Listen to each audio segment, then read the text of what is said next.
إن الحمد لله نحمده ونستعينه ونستغفره ونتوب إليه ونعوذ بالله من شرور أنفسنا ومن سيئات أعمالنا من يهده الله فلا مضل له ومن يضلل فلا هادي له وأشهد أن لا إله إلا الله وحده لا شريك له وأشهد أن محمدا عبده ورسوله اللهم صل وسلم وبارك على نبينا محمد وعلى آله وأصحابه ومن تبعهم بإحسان إلى يوم الدين. قال الله تعالى في كتابه الكريم يا أيها الذين آمنوا اتقوا الله حق تقاته ولا تموتن إلا وأنتم مسلمون. وقال أيضا يا أيها الناس اتقوا ربكم الذي خلقكم من نفس واحدة وخلق منها زوجها وبث منهما رجالا كثيرا ونساء واتقوا الله الذي تساءلون به والأرحام إن الله كان عليكم رقيبا. أما بعد. Kaum muslimin jamaah salat Jumat yang dirahmati Allah Subhanahu wa taala. Di atas mimbar ini khatib berwasiat kepada pribadi khatib dan kepada jamaah sekalian agar marilah kita senantiasa meningkatkan iman dan takwa kita kepada Allah Subhanahu wa taala. Kemudian kita juga memperbanyak rasa syukur kita kepada Allah Subhanahu wa taala. Di saat seperti ini sungguh betapa butuhnya kita untuk memperbanyak rasa syukur kita kepada Allah Subhanahu wa taala. Allah Subhanahu wa taala sampai pada hari ini masih menjaga kita, memberikan kesehatannya kepada kita, memberikan keafiatan kepada kita, sehingga alhamdulillah di saat banyak saudara kita yang sedang diuji oleh Allah Subhanahu wa taala dengan terkena virus COVID-19, kita alhamdulillah masih diberikan kesehatan oleh Allah Subhanahu wa taala.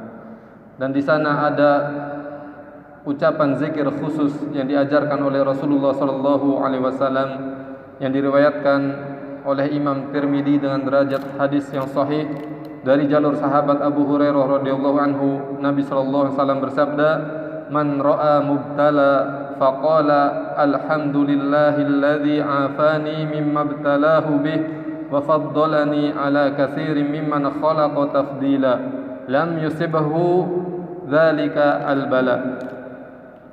Kata Nabi sallallahu alaihi wasallam, barang siapa yang melihat orang lain sedang mengalami cobaan, suatu musibah atau ujian yang sedang dideritanya, kemudian dia mengucapkan alhamdulillahilladzi afani mimma btalahu bih wa faddalani ala katsirin mimman khalaqa tafdila.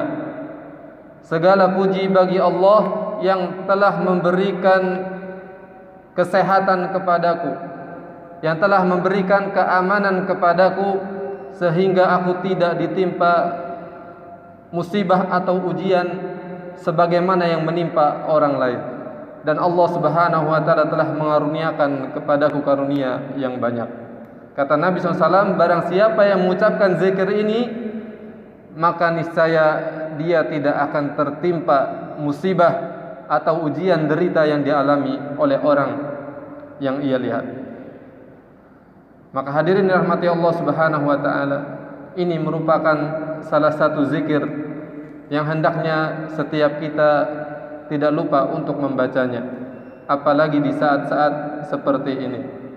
Kemudian hadirin dirahmati Allah Subhanahu wa taala, betapapun kondisi kita yang seperti ini,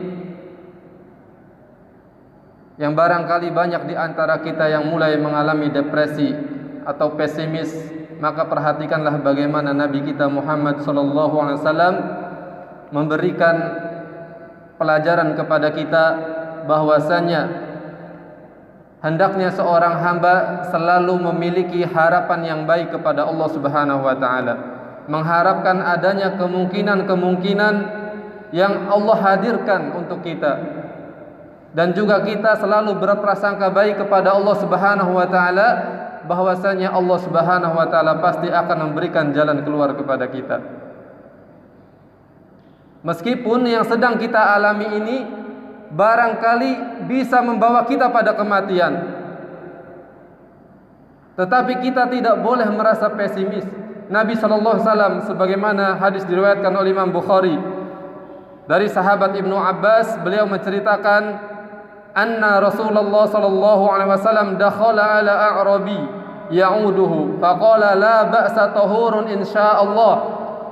Kata Ibnu Abbas, Nabi sallallahu alaihi wasallam, Rasulullah sallallahu alaihi wasallam pernah mengunjungi salah seorang Arab Baduy yang sedang menderita sakit.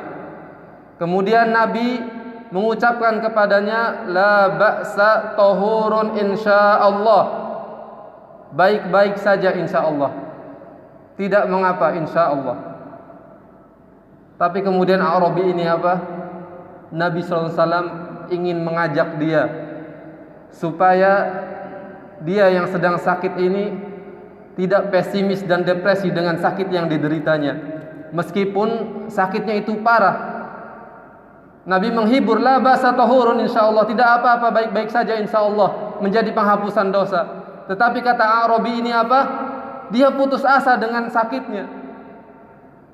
Kata dia, kalla bal huma tafuru ala syaikhin kabir tuziruhu alal kubur. Bagaimana mungkin sakit yang begitu parah, yang kritis yang sedang saya alami ini dibilang baik-baik saja? Kata A'rab Baduy ini. Karena memang begitu karakter A'rab Baduy. Kalau kita baca sejarah, bahwasanya karakter A'rab Baduy itu seperti itu. Etikanya kurang kepada Rasulullah.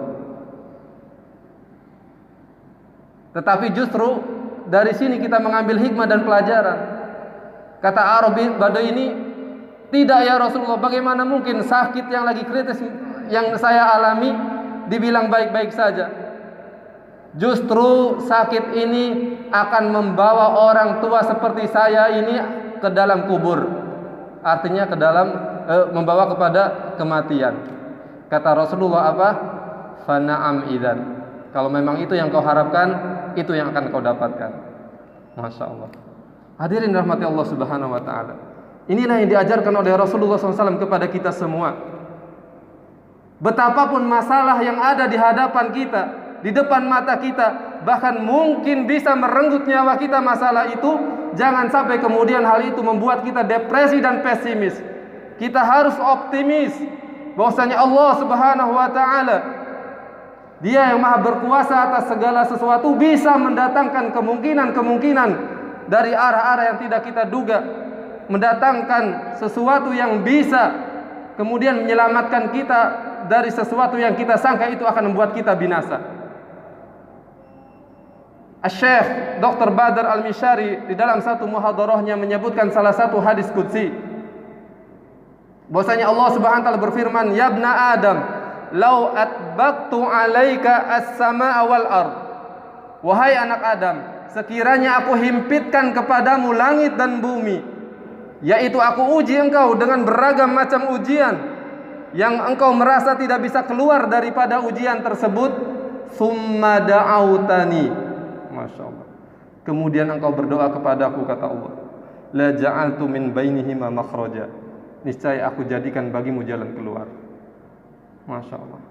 Maka di antara hadirin rahmati Allah Subhanahu wa taala, bentuk ikhtiar kita meminta pertolongan kepada Allah Subhanahu wa taala, mencari jalan keluar dari masalah yang kita hadapi, yang pertama adalah tadi kita optimis dan berprasangka baik kepada Allah Subhanahu wa taala, memiliki harapan-harapan yang baik kepada Allah, kemudian kita banyak berdoa kepada Allah Subhanahu wa taala, baik untuk diri kita dan juga saudara-saudara kita kaum muslimin lainnya.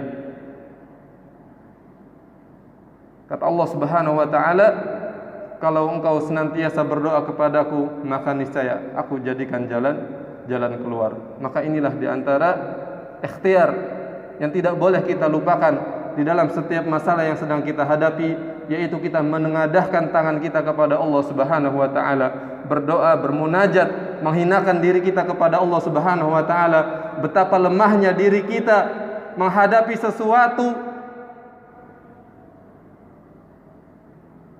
menghadapi hal-hal yang mungkin sebetulnya itu adalah remeh, tetapi karena memang kita ini adalah makhluk yang lemah. Allah Subhanahu wa taala mengabarkan wa khuliqal insanu dha'ifa, dan manusia itu diciptakan dalam kondisi yang sangat lemah. Maka disinilah kita hendaknya semua unjuk gigi diri kita di hadapan Allah Subhanahu wa taala bahwa kita adalah makhluk-makhluk yang lemah, yang tidak berdaya, yang tidak bisa keluar dari permasalahan kecuali dengan pertolongan Allah Subhanahu wa taala. Dan Allah Subhanahu wa taala apabila diminta pasti akan memberi. Dan apabila seorang hamba berdoa pasti akan diijabah. Nabi sallallahu alaihi wasallam bersabda di dalam hadisnya, "Innallaha hayyun karim." Dalam riwayat yang lain, "Inna rabbakum hayyun karim." Sesungguhnya Allah Subhanahu wa taala Rabb kalian itu maha hidup lagi maha dermawan, maha mulia. Yastahyi min 'abdihi idza rafa'a yadayhi ay yaruddahuma safra. Allah itu malu kepada seorang hamba yang berdoa mengangkat kedua tangannya kepada Allah, "Ya Allah, ya Rabb." Allah malu jikalau kemudian mengembalikan tangannya dalam keadaan kosong. Masya Allah. Hadirin rahmat Allah Subhanahu wa taala. Maka di saat-saat seperti ini hendaknya kita memperbanyak berdoa kepada Allah Subhanahu wa taala. Kemudian yang selanjutnya, hadirin rahmat Allah Subhanahu wa taala, yang perlu kita ketahui di antara jalan ikhtiar yang lain supaya kita bisa menghadapi masalah yang sedang melanda kehidupan manusia, karena tidak hanya melanda di negeri kita tapi juga di negeri-negeri yang lain, yaitu COVID-19 ini. Bahwasanya tidaklah Allah menurunkan suatu penyakit melainkan Allah juga turunkan penawarnya. Masya Allah. Ini juga merupakan satu pintu di mana kita harus bersikap optimis. Dalam hadis yang diriwayatkan oleh Abu Daud, meskipun secara sanadnya hadis ini adalah dhaif, tetapi hadis ini dikuatkan dengan hadis yang lain yang nanti kita sampaikan juga. An Abi Darda, dari sahabat Abu Darda, bahwasanya Rasulullah SAW bersabda, "Innallaha anzala ad-da'a wad-dawa'a wa ja'ala likulli da'in dawa'an fatadawu." Sesungguhnya Allah Subhanahu wa taala menurunkan penyakit dan juga sekaligus penawarnya. Dan Allah menjadikan pada setiap penyakit itu ada obatnya. Maka berobatlah. Masya Allah. Ini Islam indah sekali. Jadi mengajarkan kepada kita supaya kita ada usaha ikhtiar.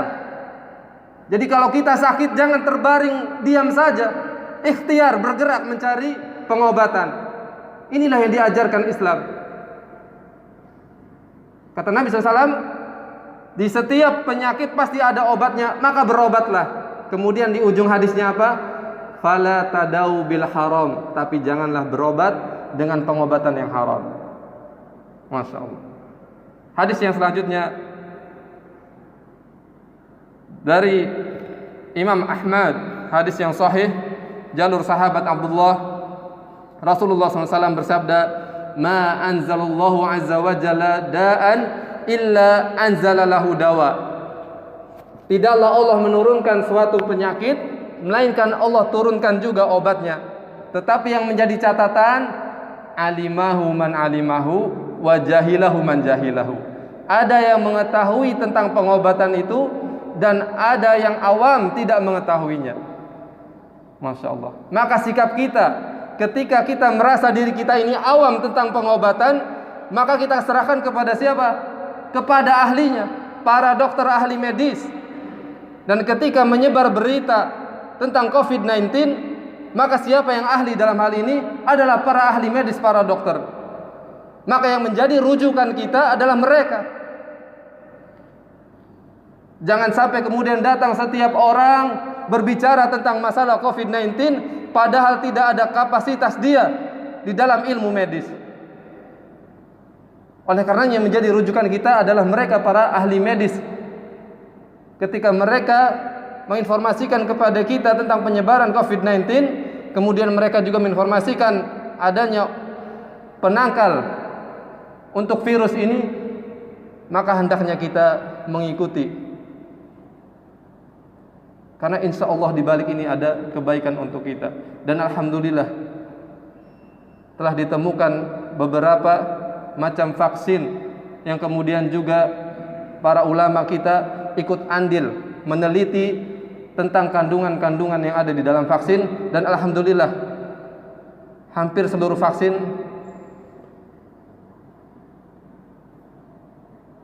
halal untuk digunakan.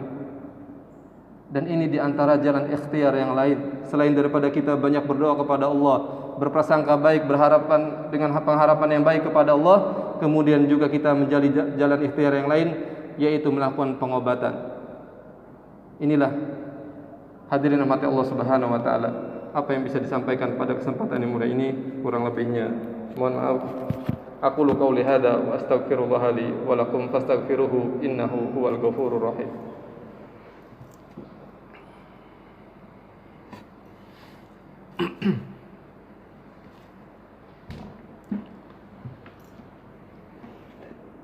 Alhamdulillah hamdan katsiran thayyiban mubarakan fih kama yuhibbu rabbuna wa yarda, wassalatu wassalamu ala asyrafil anbiya'i wal mursalin wa ala alihi wa ashabihi wa man tabi'ahum bi ihsanin ila yaumiddin.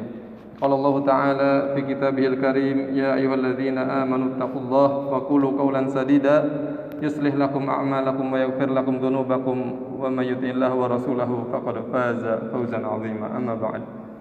Hadirin sidang jemaah rahmat Allah Subhanahu wa taala, di khutbah yang pertama khatib telah menyampaikan bahwasanya betapa pentingnya kita selalu bersikap optimis dan mengharapkan harapan-harapan yang baik kepada Allah Subhanahu wa taala, dan senantiasa berprasangka baik kepada Allah Subhanahu wa taala, bahwasanya tidaklah Allah menurunkan suatu masalah kepada kita pasti di sana juga ada solusinya, dan tidaklah Allah Subhanahu wa taala menurunkan masalah kepada kita melainkan pasti itu adalah untuk kebaikan, kemaslahatan hidup kita di tahun-tahun yang akan datang. Dan juga kemudian hendaknya setiap kita banyak berdoa kepada Allah Subhanahu wa taala dan juga melakukan ikhtiar pengobatan yang dianjurkan oleh para ulama kita dan juga para ahli medis di antara kita. Kemudian hadirin rahmat Allah Subhanahu wa taala, di dalam surat An-Nisa ayat 83 Allah Subhanahu wa taala mengajarkan kepada kita bagaimana kita beradab di dalam menyikapi suatu berita yang menyangkut kehidupan banyak manusia. Karena banyak sekali di antara kita yang kadang tangannya itu geli atau mulutnya itu keri, geli juga. Ketika ada suatu permasalahan, kita buru-buru mengomentari. Ketika ada suatu permasalahan, kita buru-buru men-share-nya kemana-mana. Padahal kita tidak ada kapasitas untuk meneliti permasalahan itu. Maka hendaknya kita menyerahkannya kepada pihak yang berwenang, yang kemudian pihak berwenang itulah yang kemudian memberikan informasi kepada masyarakat. Karena kalau setiap orang memberikan kesimpulannya pribadi mengenai suatu permasalahan, persoalan, maka tentu akan kacau balau kehidupan masyarakat. Makanya Asy-Syaikh Abdurrahman As-Sa'di di dalam tafsirnya menyebutkan bahwasanya ayat yang akan kita baca ini merupakan pendidikan adab yang luar biasa dari Allah Subhanahu wa taala untuk kehidupan umat manusia. Allah Subhanahu wa taala berfirman, "Wa idza ja'ahum amrun minal amni awil khaufi adza'u bih." Apabila datang kepada mereka suatu permasalahan, persoalan mengenai keamanan ataupun ketakutan karakter manusia, mereka buru-buru langsung menyiarkannya. Kata Allah apa? Adab yang benar adalah walau radduhu ila rasuli wa ila ulil amri minhum la'alimahu alladhina yastanbitunahu minhum. Kalau sekiranya mereka menyerahkan persoalan permasalahan itu kepada pihak yang berwenang, ulil amri di antara kita, para pemerintah dan juga para ulama di antara kita, maka niscaya kita akan mengetahui kebenaran suatu permasalahan dan juga berikut solusinya yang akan dihadirkan. Masya Allah. Maka inilah hadirin mati Allah Subhanahu wa taala. Maka hendaknya setiap kita senantiasa pada kondisi saat ini yaitu merujuk selalu kepada pemerintah kita, yang mana alhamdulillah bersinergi juga dengan para ulama kita, Majelis Ulama Indonesia. Maka kita patuhi segala aturan dan juga kebijakan-kebijakan yang mereka hadirkan, yang mana ini insya Allah untuk kemaslahatan kebaikan hidup kita. Karena masalah ini adalah masalah yang cukup besar, menyangkut kehidupan, menyangkut kematian. Maka kita berdoa kepada Allah Subhanahu wa taala, mudah-mudahan saudara-saudara kita yang meninggal dunia terkena wabah ini semuanya mendapatkan predikat husnul khotimah di sisi Allah Subhanahu wa taala, mendapatkan ampunan dan kasih sayangnya.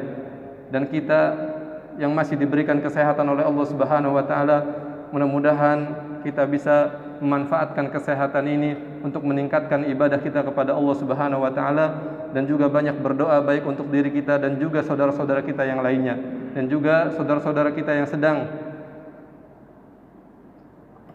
terdampak virus COVID-19, mudah-mudahan Allah Subhanahu wa taala memberikan kesehatan dan keafiatan kepada mereka.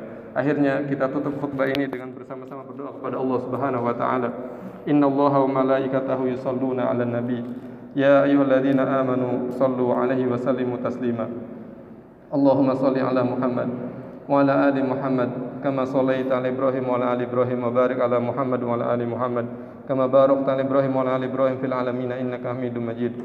Allahumma ighfir lil muslimin wal muslimat wal mu'minin wal mu'minat al ahya'i minhum wal amwat innaka sami'un qaribun mujibud da'wat ya qadil hajat. Allahumma ighfir lana wa liwalidina warhamhum kama rabbawna shighara. Allahumma ighfir lana wa liwalidina wa lil mu'minina yawma yaqumul hisab. Allahumma fariz hammal mahmumin waqdi dainal madinin wasudda hajatal muhtajin wa aslih ahwalal muslimin washfi mardana wa mardal muslimin. Ya Allah, berikanlah jalan keluar bagi orang-orang yang sedang ditimpa kegundah gulanaan. Ya Allah, bantulah lunasi hutang orang-orang yang sedang dililit hutang. Ya Allah, penuhilah kebutuhan orang-orang yang sedang kekurangan. Ya Allah, perbaikilah kondisi umat Islam. Ya Allah, sembuhkanlah orang-orang yang sakit di antara kami dan juga orang-orang yang sakit di antara kaum muslimin. Allahumma rabbana atina fid dunya hasanah wa fil akhirati hasanah wa qina adzabannar wa qina adzabannar wa akhiru da'wana alhamdulillahi rabbil alamin wa aqimis shalah.